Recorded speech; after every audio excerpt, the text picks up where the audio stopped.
Pakistan prime minister को किस तरीके से ये कश्मीर का इशू रेस करेंगे in front of Iran president. जनाब सदर, कश्मीर की वादी में आज भी उनकी वादी कश्मीरियों के खून से सुर्ख हो चुकी है। उनके ऊपर तो बड़ी लंबी चौड़ी बातें की गई हैं कि जी सिग्निफिकेंट ह्यूमन राइट्स इश्यूज हैं और भारत के हवाले से वो कोई जिक्र नहीं करते स्वाय मणिपुर के इशू। सीरिया के 3 टुकड़े 4 हुए पड़े हैं वहां पे। इराक की हालत आप देख लें, शिया सुन्नी वहां क्या कर रहे हैं, कुर्दिस्तान क्या हो रहा है। सूडान के अंदर बिल्कुल 2 कंट्रीज बन चुके हैं, फौजें एक दूसरे के आमने सामने खड़ी और आपका नाम उन्होंने उसके साथ ऐड किया। दुनिया के ऑप्टिक्स ये है, वॉशिंगटन डीसी आपको इस लेंस से देख रहा है, यमन और सोमालिया के लेंस से देख रहा है। ये लम्हा फिक्रिया है आपके मुल्क के चलाने वाले लोगों का। मैं आपका और ईरान के अवाम का शुक्रिया अदा करता हूं कि आपने हमेशा कश्मीरियों के लिए आवाज उठाई और इंशाअल्लाह मैं समझता हूं कि वो दिन आएगा जब कश्मीरियों को भी उनके हकूक मिलेंगे। अब यहाँ पे ईरान के जो प्रेसिडेंट है रईसी, ये फारसी में बहुत ही लंबा अपना जो आंसर है देंगे, मगर एक बहुत ही इंटरेस्टिंग बात ये थी इनके आंसर में, इन्होंने एक बार भी कश्मीर का मेंशन तक नहीं किया, जबकि पाकिस्तान के प्राइम मिनिस्टर ने 4 बार कश्मीर बोल के ये अक्षरे बोला कि देखो आपने कश्मीर का मुद्दा रेज किया है, कश्मीर में ये, कश्मीर में ऐसे, तो आपने काफ़ी हमारी हेल्प करी है। बट ईरान ने एक बार भी कश्मीर का मेंशन तक नहीं। उनकी जरूरत ही नहीं है पाकिस्तान से जो जंग। क्यों जंग करेंगे हमसे? पाकिस्तान की इतनी दिलेर आर्मी है माशाल्लाह। पोजीशन क्या पाकिस्तान अलग तरफ पड़ रहा है? जय हिंद दोस्तों, वंदे मातरम। आप सभी का स्वागत है द इंडियन काफिर चैनल के एक नए वीडियो में। दोस्तों, पहले सऊदी अरेबिया और अब ईरान दोनों ने ही अपने साझा घोषणा पत्र जो पाकिस्तान के साथ साइन किए हैं उनमें कश्मीर का कहीं जिक्र तक नहीं किया है। पाकिस्तान ने हालांकि ईरान के राष्ट्रपति रईसी के सामने कश्मीर का राग अलापा, लेकिन उन्होंने इसको अनसुना कर दिया और पहले की तरह उन्होंने इस बार कश्मीर पर कुछ नहीं बोला। धीरे धीरे कश्मीर का मुद्दा मरता हुआ चला जा रहा है। वहीं पाकिस्तान पूरी कोशिश कर रहा है कश्मीर का मुद्दा जिलाए हुए रखने की। कश्मीर के चक्कर में पाकिस्तान की कंडीशन सोमालिया, इजिप्ट और सीरिया जैसे देशों के बराबर की हो गई है। इसी बात को लेकर ताराड़ साहब कह रहे हैं कि आप यहाँ पर पहुँच गए हैं लेकिन फिर भी आपके हुक्मरान आपके देश की चिंता कर ही नहीं रहे। तो दोस्तों, वीडियो इंटरेस्टिंग है। आप सभी से निवेदन है कि हमारे चैनल को सब्सक्राइब करें, वीडियो को लाइक और शेयर करना ना भूलें। धन्यवाद। सब्सक्राइब करें और मेरे हर अपडेट आपको मिले, इसके लिए बेल आइकन जरूर दबाइएगा। ये पाबंदियाँ लगना इतनी बड़ी बात नहीं है। हाँ, ये एक डिफेंस के बाद एतबार से हम कह सकते हैं बहुत बड़ा लॉस हुआ है। हमारी एक लॉन्ग रेंज बैलिस्टिक मिसाइल बनने के मतलब एंड पे थे, लेकिन वो उन्होंने ख़त्म कर दिया। पाकिस्तान को इस लेवल पे इतनी की टेक्नोलॉजी मैं दे के जा रहा हूँ कि पाकिस्तान को कोई बंदा भी टच नहीं कर सकता। इंडिया की ज़रूरत नहीं है कि वो हमें टच करे, इतनी की भी उसकी ज़रूरत नहीं है।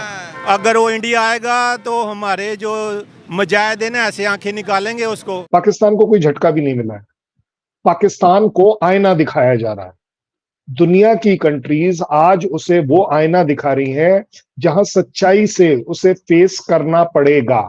ये जो अब से पहले वाला जो हनीमून था ना, जो यूएस के द्वारा चलाया हुआ था, अब आप देख रहे हैं कि उसमें से सच्चाई निकलकर बाहर आ रही है। इंडिया को ऊपर लाना चाहते हैं, वो कहते चाइना भी नीचे चले जाए। वो चाहते हैं इंडिया एशिया में सबसे बड़ा पावर बन जाए, वो ये चाहते हैं। इंडिया सबसे बड़ा पावर बनने जा रहा है, जैसे बन रहा है, इससे अमेरिका को क्या फायदा पहुंचेगा? अमेरिका को पैदा होगा, उसके साथ कारोबार करेगा, असले का बिजनेस करे, उसके पास मौके आएगा। तो क्योंकि आपको पता है दुनिया के अंदर 2 ब्लॉक्स है, कम्युनिस्ट और नेशनलिस्ट। कम्युनिज्म के खिलाफ अमेरिका हमेशा रहा है। आज भी सुहेल वड़ाइच का एक इंटरव्यू वो जो करते हैं एक दिन जियो के साथ, उनके साथ मौजूद है अब्दुल कदीर खान साहब के साथ। तो सुहेल वड़ाइच ने पूछा कि खान साहब आपको किसी काम करने का अफसोस भी है? तो उन्होंने एक ही जवाब दिया और बड़ी वो मतलब यकीन माने दिल तो दहला देने वाली बात है। वो कहते हैं कि जी इस मुल्क के लिए काम करने का अफसोस हुआ है। तो हमने जिस बंदे ने हमारे साथ वफादारी की है, लॉयल्टी दिखाई है, हमने हमेशा उसके अगेंस्ट गए हैं। अब्दुल कदीर खान को छोड़ें, अमेरिका कितना पावरफुल है। रेमन डेविस यहाँ पे ऑन रिकॉर्ड, ऑन कैमरा ये चीज़ें मौजूद हैं। 2 बंदों को कत्ल करके गिरफ्तार भी हुआ America. With in next 2 working days उन्होंने यहाँ से रेमन डेविस को वापस ले गए हैं। तो ये पाबंदियाँ लगाना अमेरिका के बाएं हाथ के काम है। पाबंदियाँ लगती रहेंगी। अगर हमें इंडिया तो अब अमेरिका इस बार दूसरे कंट्री ने पाकिस्तान को धोखा दिया। इससे पहले सऊदी अरेबिया भी दे चुका है कि उसने कश्मीर पे सपोर्ट नहीं किया। क्या आप you are at this position due to your financial situation. उसके बाद और मैं पहले भी आपको हमेशा कहता हूं चीमा साहब, जहां से पैसा आता है साथ शीट आती है कंडीशंस की, साथ टर्म्स आती हैं। क्यों इस तरह देख रहे हैं? मैं ये भी हैरान हूं, मेरे ज़हन में ये भी क्वेश्चन है, व्हाई दे आर कंपेयरिंग अस। आपका क्या ख्याल है, डेविड ब्लूम जो है, जब जहाज उड़ा था सऊदी अरेबिया से इस्लामाबाद की बजाय लाहौर गया, डेविड ब्लूम ने कोई नहीं उसको नोट किया होगा? फिर जो बर्मा मॉडल आपका जो चलता है, आपका नेशनल असेंबली में बर्मा मॉडल अगले दिन चला है, जो आपका क्या ख्याल है, डेविड ब्लूम जो है वो सोया पड़ा है?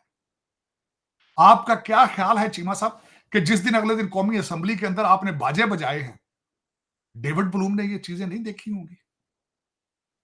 आपका क्या ख्याल है, कच्चे का अभी असला पकड़ा गया है, जो वहां पे असला आया है और उसमें आपके पॉलिटिकल लोग इन्वॉल्व हैं, आपका क्या ख्याल है, आपकी एम्बेसियों ने उस चीज को नहीं नोट किया होगा?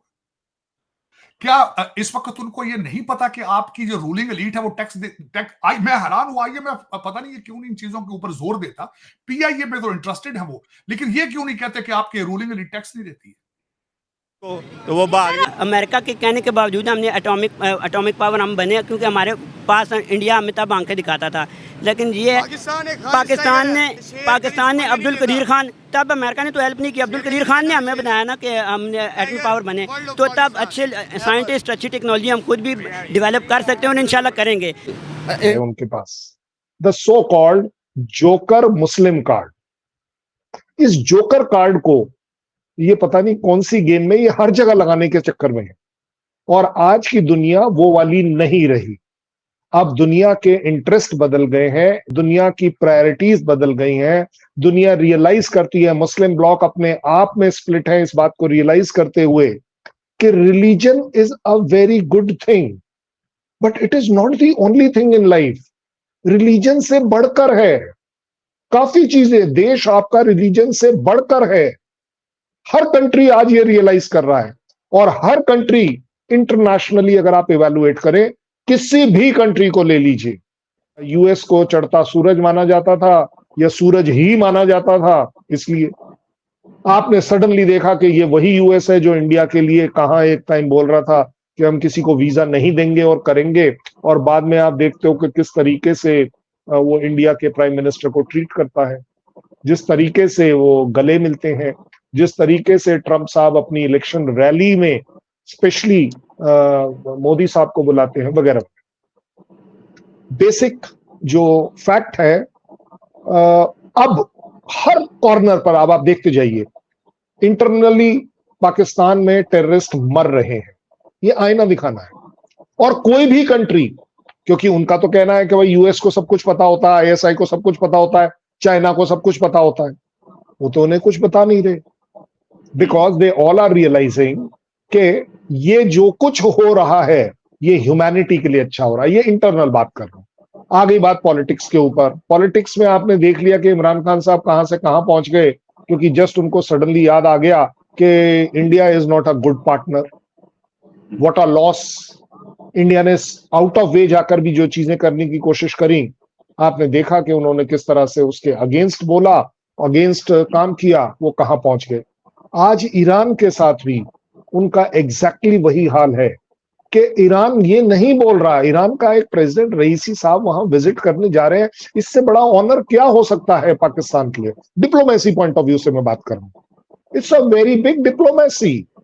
लेकिन आप वहां जाकर ये एक्सपेक्ट करें कि वो कंट्री, वो ईरान, वो रईसी आपके यहाँ कश्मीर से रिलेटेड बात करेगा, तो रईसी साहब को अपनी प्रायोरिटीज क्लियर हैं, अपने इकोनॉमिक इंटरेस्ट क्लियर हैं, इंटरनेशनल रिलेशन उनको क्लियर है, जिसमें उन्हें दिख रहा है, पता है कि भारत का, मैं ये नहीं कहूंगा कि यूएस जितना बड़ा से है, लेकिन एक उभरता हुआ, बढ़ता हुआ से है। भारत की एक जो इकोनॉमिक दायरा जो बड़ा है, एक कल्चरल दायरा बड़ा है, एक पॉलिटिकल स्टेबिलिटी की वजह से दायरा बड़ा है, क्योंकि लोगों को दिख रहा है कि यहाँ पॉलिटिकल स्टेबिलिटी है। अगर कोई डिसीजन आज लिया जाएगा, अगले 10 साल काम आएगा।